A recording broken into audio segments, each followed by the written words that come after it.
Muy buenas tardes, bienvenidos como una tarde más todos los jueves a las 7 de la tarde al programa de Token City. Antes de empezar, vamos a recordar qué es lo que hacemos en Token City. Pues en Token City hemos desarrollado toda la infraestructura tecnológica más las capas regulatorias para que cualquier compañía, asset manager o inversor pueda emitir, gestionar y negociar security tokens. ¿Qué son security tokens? Pues son tokens que representan acciones, bonos, sobre todo activos digitales. Y por otra parte, estamos en el sandbox actualmente de la CNMV creando nuestra propia bolsa de valores tokenizada, tanto europea como suiza. Y bueno, pues esta tarde tenemos a dos invitados muy especiales y en concreto vamos a empezar entrevistando a Sancho Guiller. Bienvenido. Muchas gracias. Es un placer tenerte aquí. Muchas gracias por invitarme al programa. Pues Sancho, en concreto, estudió la carrera en la Universidad de Navarra y ha desarrollado su carrera profesional como abogado en grandes firmas, empezando por el Banco Santander, en Uría Méndez, Mayer Brown, Baker McKenzie y en Citibank, donde trabaja en la asesoría jurídica internacional de la banca minorista, así como también es abogado ejerciente en Inglaterra. O sea, es un verdadero placer para poder tener hoy un overview de lo que es la legislación de los activos digitales around the world. Lo mismo digo, sí, pues sí. Efectivamente. Ahora es un momento, yo creo que es particularmente interesante, no solo en la Unión Europea, sino también en otros países que nos pueden servir de referencia, como por ejemplo pueden ser el Reino Unido, Estados Unidos y Singapur, que es un mercado muy importante, porque ahora mismo es cuando se está cociendo toda la legislación en estos países. Ellos van un poco más por detrás de la Unión Europea y es ahora mismo cuando se están enfocando en ello. Entonces, digamos que lo van a hacer por fases, ¿no? En el Reino Unido, por ejemplo, ahora justo en este mes de noviembre han salido publicados todos los discussion papers de los diferentes reguladores británicos. Se han puesto de acuerdo para que sea el Tesoro del Reino Unido el que lidere el camino regulatorio que tienen que recorrer. De momento no tienen ninguna prisa, hay que decirlo. Y sin embargo, pues bueno, ya han dicho que van a hacer dos fases. Una primera fase en la que se van a regular los stablecoins. Ellos ya han identificado al stablecoin como un activo que puede jugar un papel muy relevante en lo que son incluso los pagos minoristas. Y esto es lo que en el fondo le interesa al regulador británico y a los reguladores en general. Es decir, ellos siempre están muy preocupados por la integridad del sistema y también porque, digamos, el público minorista no se vea afectado pues, por disfunciones que pueda tener el sistema bancario. Y ahora es cuando precisamente han sacado todos estos discussion papers y vamos a tener un poco más de claridad al respecto. Eso es en Reino Unido. También han sacado un papel regulatorio muy interesante que es la Dear CEO Letter, que es una carta que envía la PRA, que es la Prudential Regulation Authority. Este es el regulador financiero que se dedica a supervisar a las entidades que tienen un riesgo sistémico, las entidades realmente importantes. Entonces ellos han mandado esta carta a los CEOs de las empresas británicas para decirles que están inquietos con la oferta combinada que hay de depósitos, de dinero electrónico y de stablecoins por parte de los bancos británicos. Ellos lo que alertan a los CEOs es que no quieren que haya un riesgo de contagio. ¿Por qué? Pues porque cuando el público minorista británico, si en la mano tuviese un depósito, por ejemplo, remunerado o no, o tiene un stablecoin o tiene, digamos, un dinero electrónico, ellos al final se piensan que la protección que le va a brindar el sistema británico es equivalente. Y eso no es así. Porque hay determinadas sutilezas dentro de estos instrumentos, ¿no? Por ejemplo, los depósitos obviamente están protegidos por el Fondo de Garantía de Depósitos británico. En cambio, los stablecoins está por ver cuál es la protección que van a tener, pero lo más seguro es que no la tengan. Los stablecoins al final, cuando son emitidos por las empresas, ellos lo que hacen es suscribir unas pólizas de seguro y en función de eso pues podrán indemnizar a los tenedores de stablecoins.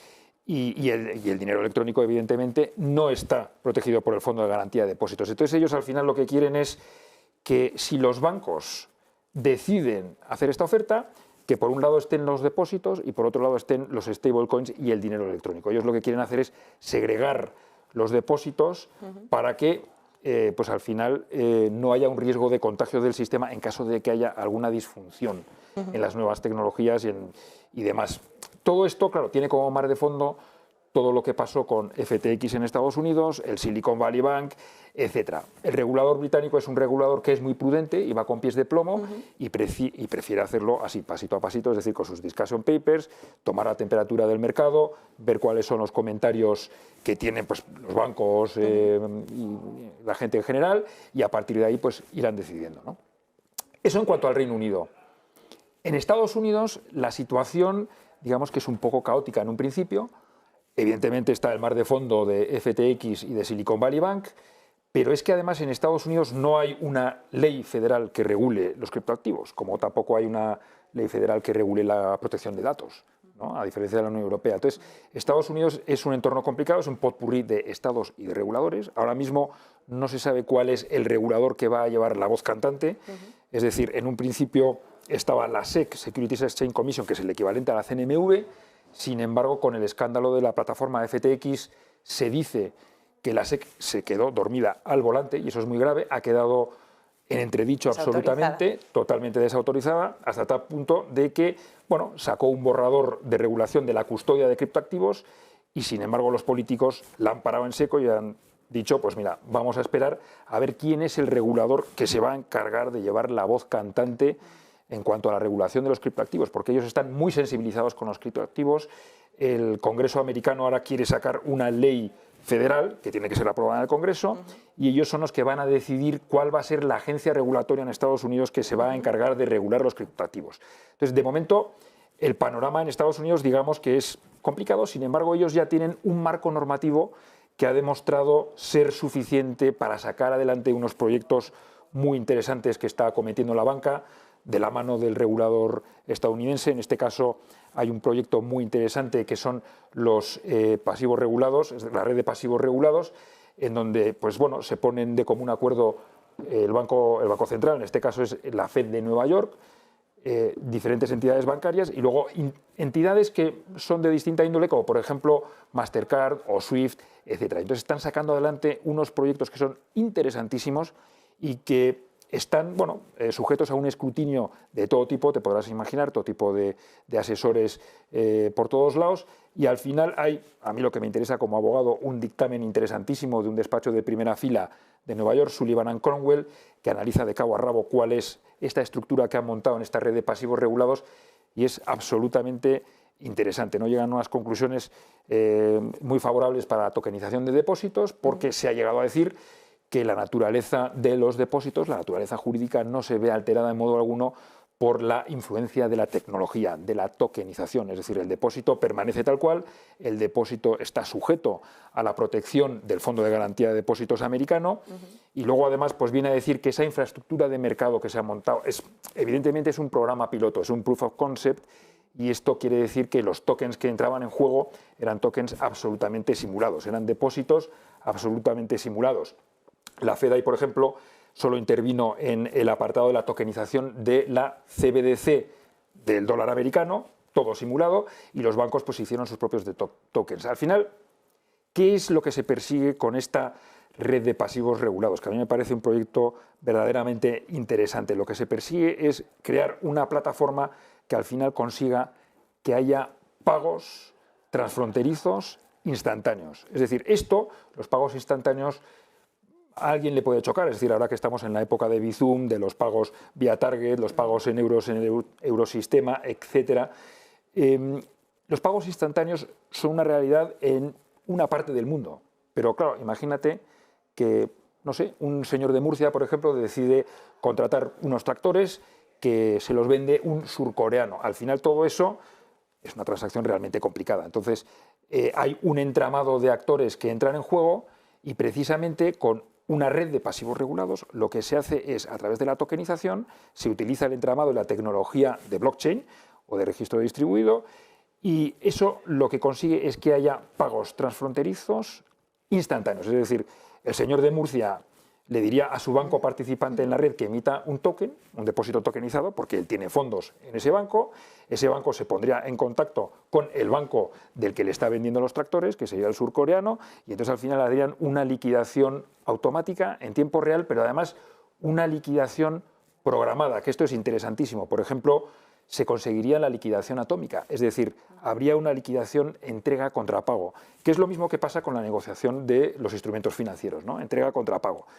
Entonces, bueno, digamos que ahí en Estados Unidos lo que vino a decir este despacho es que este sistema, esta infraestructura de mercado, es perfectamente lícita, puede salir adelante, los depósitos gozan de la protección del Fondo de Garantía de Depósitos, las órdenes de pago que entran en la plataforma tienen firmeza, esto quiere decir que una vez que entra una orden de pago en la plataforma, digamos que es como carta en la mesa pesa, es decir, es una orden perfectamente vinculante y al final solo la puede revocar en caso de que el beneficiario esté de acuerdo con ello.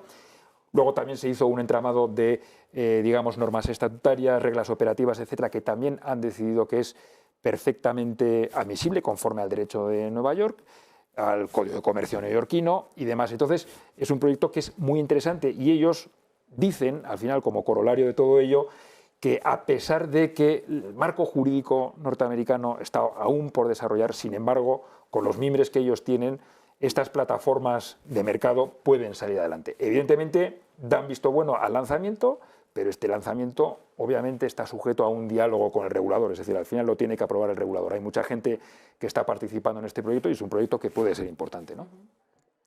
Esto es en Estados Unidos, yo creo que es un proyecto maravilloso, a pesar de, digamos, el escaso trabajo del legislador en Estados Unidos y de las diferentes disputas que tienen por ver quién va a ser la agencia que va a liderar el camino, pues al final pues, florecen proyectos de este tipo, ¿no? Y luego, si te parece, podemos ver la situación en Singapur. Me parece maravilloso, es que ese triángulo me parece maravilloso. Efectivamente, ¿no? Europa, Estados Unidos, América, Singapur. Singapur, evidentemente, no tiene los problemas que hay en Reino Unido y en Estados Unidos. En Reino Unido, evidentemente, es un juego mucho más ordenado el de los reguladores. De hecho, tienen una especie de hoja de ruta de coordinación de los diferentes reguladores entre sí, que es muy curioso. En Estados Unidos, digamos, que están un poco ahí a la gresca. Sin embargo, en Singapur, ¿qué es lo que pasa? Pues que tiene la ventaja de ser una ciudad-estado. Es decir, Singapur es como Madrid y ahí tiene una ventanilla única, que es el MAS, el Monetary Authority de Singapur, y entonces reúne las funciones de Banco Central y de supervisor financiero. Con lo cual esto favorece un ecosistema muy interesante para todas las empresas que quieran explorar las ventajas que tiene la tecnología blockchain y al final están poniendo en práctica una serie de proyectos interesantísimos. Ahí la regulación también va un poco paso lento, digamos, es decir, están siguiendo el ejemplo británico. En el Reino Unido lo que están haciendo es, a diferencia de MiCA, no están construyendo un traje a medida de los criptoactivos. Ellos lo que están haciendo es encajar los criptoactivos en las infraestructuras de mercado que ya tienen en existencia. Es decir, en el Reino Unido lo están haciendo a través de pues, la emisión, por ejemplo, y la custodia de los stablecoins a través de la Financial Services Markets Act del año 2000, pero que ha sido modificada ampliamente, y el uso de los stablecoins, por ejemplo, se hace a través de las regulaciones de pago, la Payment Services Act, que está en vigor desde el año 2017, y en Singapur van a hacer exactamente lo mismo. Ellos han lanzado un discussion paper, sobre todo con las stablecoins. Ellos están muy interesados en las stablecoins que estén ligadas a una sola divisa, fiat, como hablamos en esta materia. En este caso, pues puede ser el dólar de Singapur o puede ser cualquiera de las monedas de los países que forman parte del G10. Ellos, al final, evidentemente, lo que quieren hacer es preservar la integridad del sistema económico de Singapur. Ellos son muy ambiciosos, pero también quieren ir con cierto tiento, porque ellos quieren que haya una serie de normas de gobernanza, de prudencia regulatoria, de gestión de riesgo, etcétera, y por eso van paso a paso. Pero es muy importante porque a la par están llevando a cabo una serie de proyectos interesantísimos, ¿no? Pues, hay un proyecto que destaca sobre todos, que es el proyecto Guardian, y este proyecto engloba como 17, 18 iniciativas, todo es público, por supuesto, está en Internet, se puede encontrar en la página de la Monetary Authority of Singapore. Y en estos proyectos hay proyectos que son para banca mayorista y para banca minorista. Para banca mayorista pues hay los típicos proyectos de tokenización de depósitos, por ejemplo, que está llevando a cabo JP Morgan, que es interesante porque al final pues sirve para hacer liquidaciones instantáneas de operaciones de FX en divisa, pagos transnacionales, cross-border instantáneos, es muy interesante, pero luego también hay proyectos minoristas. Por ejemplo, hay un proyecto que se llama el Purpose Bound Money, que al fin y al cabo viene a ser dinero programable, y lo que se hace, por ejemplo, hay un proyecto en concreto que están llevando a cabo, esto no tiene nada que ver con la banca, pero bueno, lo comento porque me parece interesante, están llevando a cabo Amazon con Grab. Grab es el equivalente a Uber en Asia, en el sudeste asiático, es un gigante.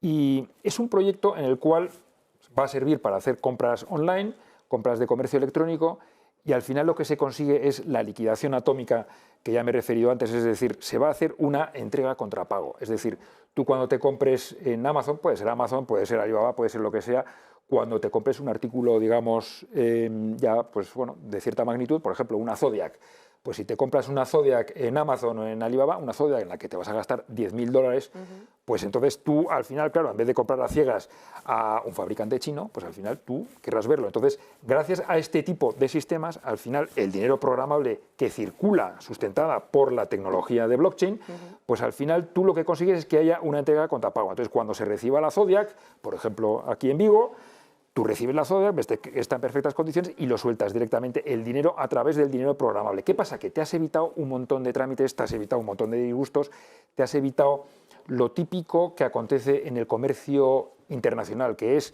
todo ese entramado de cartas de crédito, créditos documentarios, garantías, etcétera. Todo eso tiene una aplicación práctica clarísima con los diferentes proyectos que se están llevando a cabo, ¿no? En Singapur y en otros países. Entonces, por eso yo creo que es realmente interesante todo esto que está aconteciendo en estos países y yo creo que se pueden sacar unas conclusiones, la verdad, que muy válidas para otros mercados, ¿no? Por eso yo creo que estos países están a la vanguardia y por eso me parece que son unos países que pueden ser muy interesantes. No, me parece maravilloso y creo que era muy necesario porque siento que en el programa hablamos mucho sobre todo de la regulación europea, porque es donde estamos y donde la conocemos, en concreto también la española.